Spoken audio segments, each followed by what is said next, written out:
Hello, my name is Dylan Evans, and this is my presentation for Bio 117 medical terminology on IDDM, also known as insulin-dependent diabetes mellitus, also known as type 1 diabetes.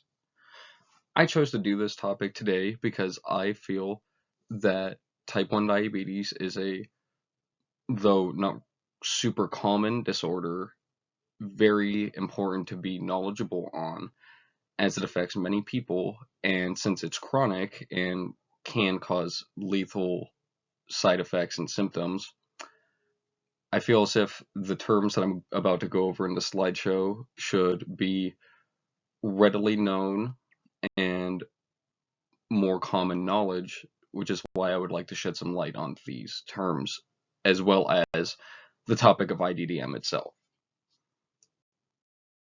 To begin, IDDM is part of the field of endocrinology, which is the study of the endocrine glands and hormones in the body. This deals with the endocrine system, which means any condition relating to the thyroid, diabetes, and the hormones that secrete from the endocrine glands, like the adrenal glands.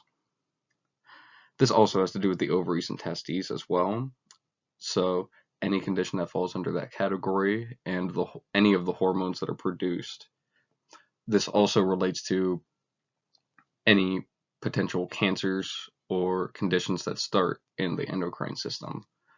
The word endocrine itself, though, originates from the root endo, meaning within, and crine, meaning to secrete from within.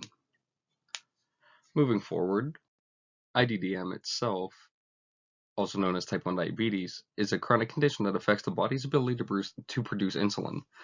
This hormone lowers glucose in one's blood.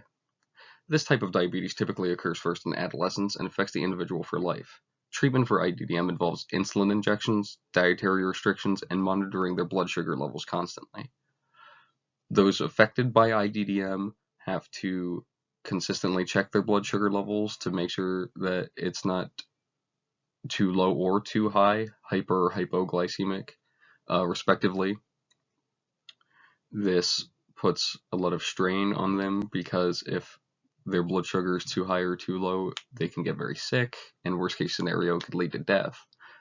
And I think that is a reason why I would like to shed light on the following terms that relate to IDDM, because I think they should be common knowledge in case of an individual with IDDM in public starts to have a sugar crash or a spike and maybe can't speak clearly because of feeling ill. So I think the terms that I'm about to list to you are very important to understanding the topic of IDDM. IDDM itself, the acronym stands for insulin-dependent diabetes mellitus, as I previously mentioned. Here's a helpful diagram that breaks down the full term.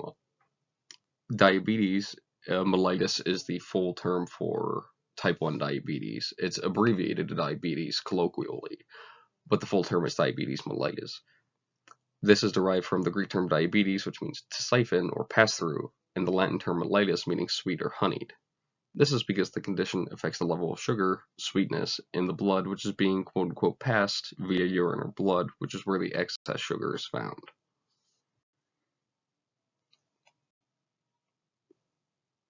The next term I would like to go over, just as a general term, is polyphagia. Polyphagia is the medical term for the feeling of extreme hunger. This occurs regularly in cases of low blood sugar, and it is a common symptom of IDDM.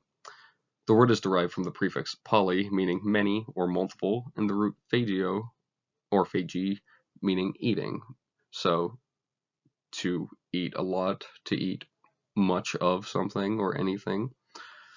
These three, on the image I have, these three symptoms, polyphagia, polydipsia, and polyuria, are all three common symptoms of diabetes mellitus.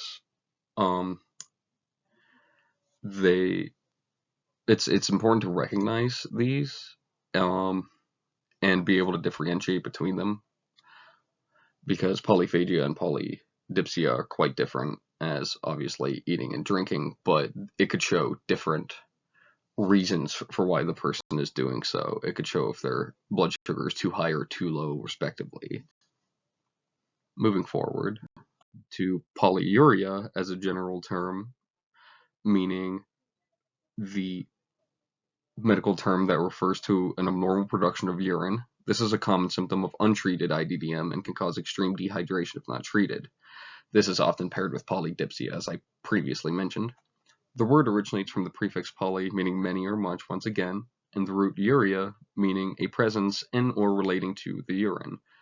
So just simply meaning a lot of or much urine, too much.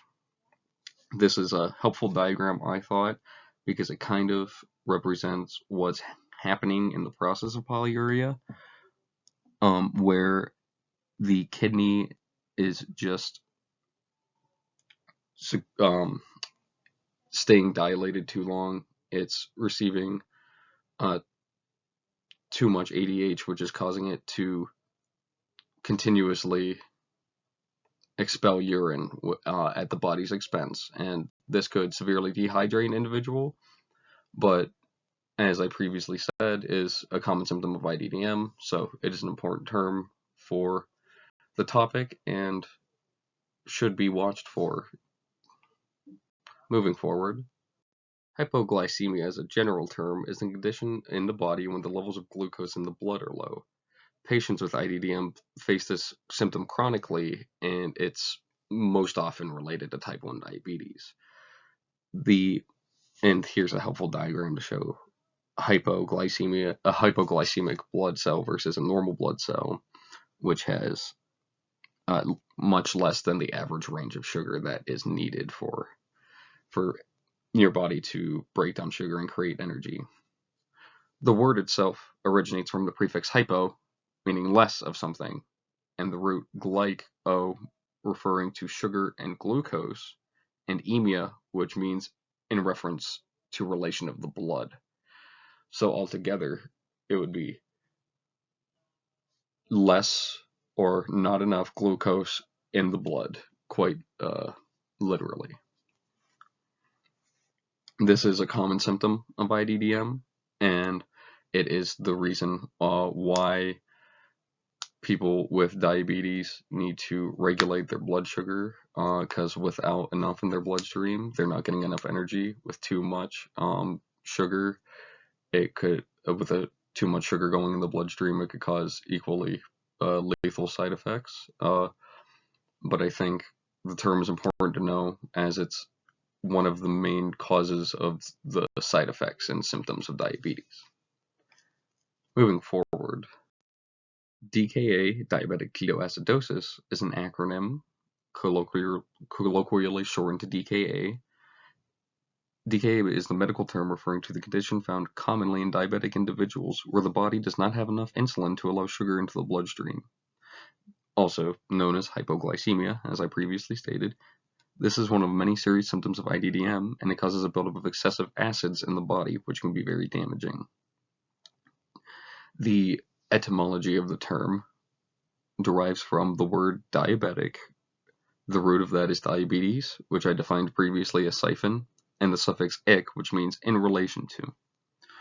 Ketoacidosis has the prefix keto, meaning in relation to ketone, and when ketone is being used in the body, it indicates that fat is being burned rather than sugar for energy. This is a secondary resource of energy, and sugar is the body's first and foremost form of energy. And whenever it burns too much fat and there's too much acid buildup, it can be very damaging to one's body. It can make them very sick as well. The root of the word acid refers to the Latin term acid. It's homonymous. It's the same term. And the suffix osis, which means in reference to a condition. So altogether, it's a condition that relates to the ketones and acid in the body. Diabetic ketoacidosis. And here are my sources for the information I got about IDDM. To briefly summarize, I covered this because I feel that IDDM is a serious condition that many people do have, and I feel that the terms I previously went over in this slideshow should be